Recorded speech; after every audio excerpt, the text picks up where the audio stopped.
Mr. Manish Sonthalia, the Director and Chief Investment Officer at MK Investment Managers, to help us understand the kind of mayhem we're seeing in the market. Manish, hi, morning. Would mayhem be the correct term to give the market right now, given the kind of cuts we're seeing? Do you believe this level of panic is warranted in the market right now, given everything that's been happening in AI, or in IT stocks, or do you believe this is an overreaction at the moment? No, I'm in the camp who believes that the sell-off in IT names is clearly overdone. The belief that AI is going to take over enterprise in the next 3 years is, not possible, according to me. There's going to, because AI needs context, edge cases needs modernization. I mean, all these things will only increase the scope of IT services.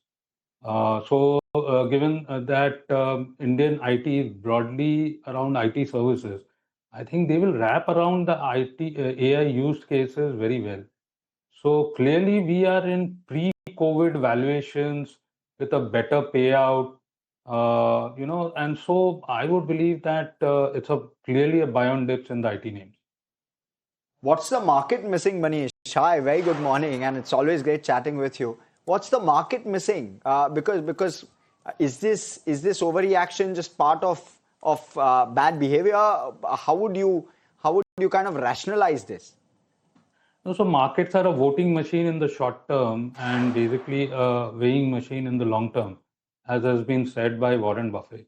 And clearly here the jury is out whether AI is going to gobble up the entire world. And, that is where the presumption of the entire globe is currently, that exit P multiples, terminal growth rates are getting reset.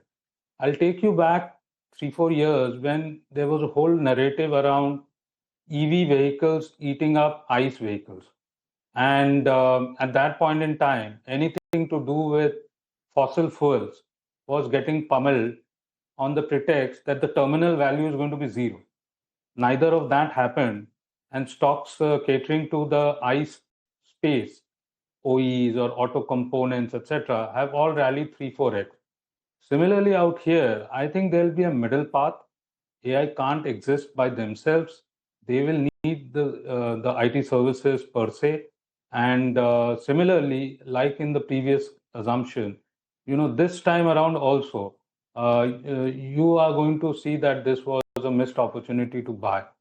And as has been articulated by a commerce minister also till yesterday, that Indian IT services are going to be relevant. So I would believe it's more of a knee-jerk reaction to whatever is happening around the globe. And there is where the opportunity is. But clearly the markets believe that terminal growth rates are going to be reduced and exit P multiple should be halved from what they were trading previously.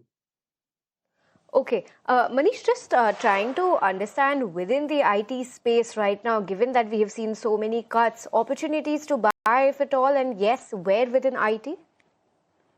So if possible, buy IT product companies, not services that you have to make an effort to get repeat business. So product businesses are more sticky, provided they don't get disrupted by AI themselves.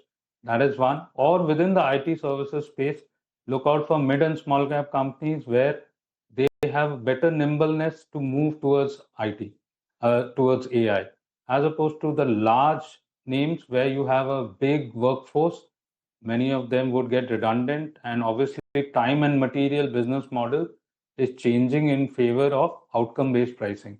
So to reskill or to let go such a large workforce is going to be difficult in India's context.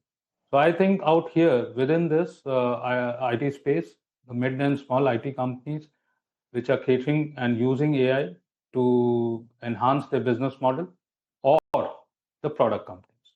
Very interesting, Manish. Manish, there's plenty that's happened, and we haven't had a chance to catch up with you post budget, post India EU, post India US, and markets have reacted majorly positively. It's just the IT pack which is beaten, but outside of that, when you're looking at it over the last month or two, we've done fairly well for ourselves. But this most recent kind of last couple of days of knee-jerk reaction, what's the kind of best play at this point within Indian markets? Because it presents an opportunity overall as well. So when services are getting disrupted, I think the outperforming sectors are going to be so what called the halo companies. And what are these halo companies? Are basically asset heavy or heavy asset and low obsolescence in the IT changing, AI changing world. So services are getting disrupted. Each of the functional areas of businesses catering to the services side are getting disrupted. So IT software is getting disrupted. We heard fintech is getting disrupted. We heard logistics is getting disrupted.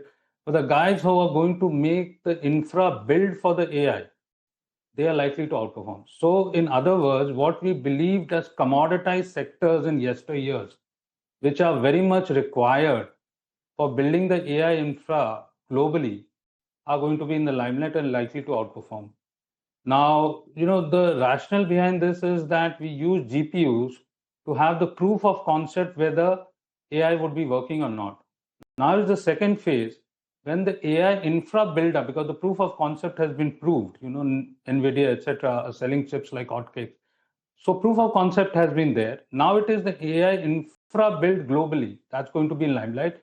And there's going to be increased demand for chips, RAMs, and networking, and critical minerals, and energy. These are some of the areas which are likely to outperform. These sectors and themes were nowhere in the limelight in the last 1 year or so. And so there is not a case of overvaluation, there is not a case of over ownership, and obviously earnings growth and PE re-rating is likely part of the course. I would believe these are the spaces to be in currently. Okay, Manish, it's always great taking context from you because you zoom out so easily. And while all the noise plays out, it's great getting that perspective zoomed out, and you always give that. So thank you so much for coming in and speaking with us on a day like this. Second straight day where